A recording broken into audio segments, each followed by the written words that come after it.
они дают пищу беднякам, сиротам и пленникам, несмотря на то, что она желанна и для них самих. Они говорят: «Мы кормим вас лишь ради лика Аллаха и не хотим от вас ни награды, ни благодарности. Мы боимся от своего Господа, того мрачного и томительного дня. Аллах защитит их от зла того дня и одарит их процветанием и радостью». 11 июня в рамках проекта «Шатер Рамадана» ифтар жителям солнечного города Ош предоставили Ассоциация теологов Кыргызстана и общественное объединение «Кыргызстан Айымдары жана жаштары». Этот ифтар выпал на Лайлятуль Кадр, что переводится как «Ночь могущества» или «Ночь предопределения». На кыргызском ее называют Кадыр-түн. Эта ночь является знаковой для мусульман всего мира, так как именно в эту ночь был ниспослан священный Коран. Согласно Корану, Лайлятуль Кадр наделена особой благодатью. В это время, с позволения Господа, ангелы и дух не сходят с небес. Ночь могущества лучше 1000 месяцев. Многие мусульмане стараются проводить эту ночь в поклонении до самой зари.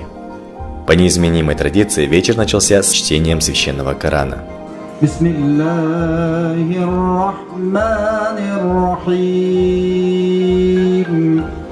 وَإِذَا سَأَلَكَ عِبَادِي عَنِّي فَإِنِّي قَرِيبٌ أُجِيبُ دَعْوَةَ الدَّاعِ إِذَا دَعَانِ. Официальную часть ифтара открыла Назира Абдыкаимова, руководитель общественной организации «Кыргызстан Айымдары жана жаштары». Ассаламу алейкум, биртугандар, хош келдиңиздер. Сиздерди чын жүрөктөн ушул Рамазан айлары менен куттуктап кетем. Аллах Таала туткан орозоңуздарды кабыл кылсын, жана келе жаткан ороз айларына да бирге ушинтип Рамазан шатырынын астында орозолорду ачкан насип кылсын.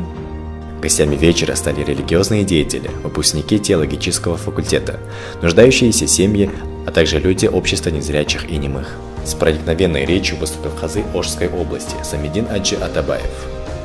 Менин үммөтүм өмүрлөрү кыска. Ал үммөттөрдүн бир адам 1000 ай бою Алла жолунда, Алланын динин көтөрүү үчүн күрөшкөн болсо, Закария алейхиссалам, Аюб алейхиссалам, Юша ибн Нун алейхиссалам улуу пайгамбарлар 80 жыл бою көз ирменчелик дагы убакытты катага кетирбестен, кемчилдик кетирбестен Аллах Таалага ибадат кылгандыгы туурасында кабарлар келгенде пайгамбар ушунчалык өкүнүп кетти. Менин үммөттөрүмдүн өмүрлөрү кыска. Мынчалык улуу соопторду таба алышпайт. Мынчалык улуу соопторду менин үммөтүмө аз болуп калыптыр деген таризде пайгамбарыбызда бир аз үмүт, өкүнүч болгондо Аллах субханаху ва таала өзүнүн улуу китебиндеги Кадыр сүрөсүн назыл кылды, түшүрдү. Бул сүрөдө А'удhu billahi minash-shaytonir-rajim. Bismillahir-rahmanir-rahim. Inna anzalnahu fi laylatil qadr. Albatta biz Qur'anды ушул Кадыр түнүндө назыл кылдык, Кадыр түнүндө түшүрдүк. Wa ma adraka ma laylatul qadr. Бул Кадыр түндүн эмне экендигин эй Мухаммад сага ким билдирди? Эмне билдирди? Деп бул өтө маанилүү түн болгондуктан Аллах субханаху ва таала суроо иретинде кайрылып, албетте бул түндү биз билдирбесек ким билдирмегеле? Лейлатул кадри хайрун мин алфи шахр.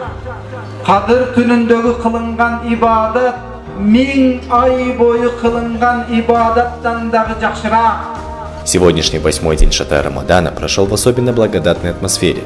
Он подарил настоящий праздник для членов сообщества незрячих и немых. В коммуникации с лицами с ограниченной возможностью помогали профессиональные сурдопереводчики.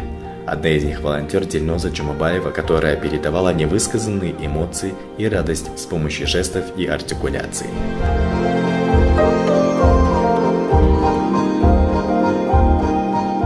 Биринчиден, жалпы элибизде ыйык айы Рамазан айы менен айрыкча бүгүнкүндөй Кадыр түн кечелери менен куттуктаймын. Албетте бул Рамазан айы токчулуктун, берешендиктин, жакшылыктын, садакаттардын, ушундай колу ачык кылып муктаждарга жардам берүүчү ыйык ай. Мына азыркы күндө ооз ачарга келген, канчалаган мүмкүнчүлүгү чектелген, муктаж болгон, үйдө балким казаны кайнабаган адамдардын дагы саны бул жерде топтолуп ооз ачып, аябай сүйүнүп, жана кайсыл жерден алып келген болсо атайын уюштурулган автоунаалары алып келип кайра жеткирип атат. Бул абдан жакшы көрүнүш, адамдарга чоң таасир калтырат. Мына ушул жерге дагы ооз ачарга өзүнүн каражатын бөлүп, ушундай бир муктаж, мүмкүнчүлүгү чектелген адамдардын катмарына дагы ооз ачырып берип аткан, ооз ачар уюштуруп аткандарыбызды да Кудайым кабыл кылсын. Бул жерде кызмат кылып аткан бардык кызматчыларыбыздын тилегине Кудай Таалам жеткирсин деп дуа кылабыз. Чоң таасир калтыргандыгы үчүн биз да терең ыраазылык билдирип, өзүбүздүн рахматыбызды айтабыз. Бул иш-чараны биз абдан жактырдык. Мынакей расасына карабай, үй бүлөлүк абалына карабастан, улутуна карабастан ушул жерде ар түрдүү адамдар келип катышып отурушат. Бул демек жакшы жишана, бир жакшы үлгү боло турган иш-чара деп ойлойм.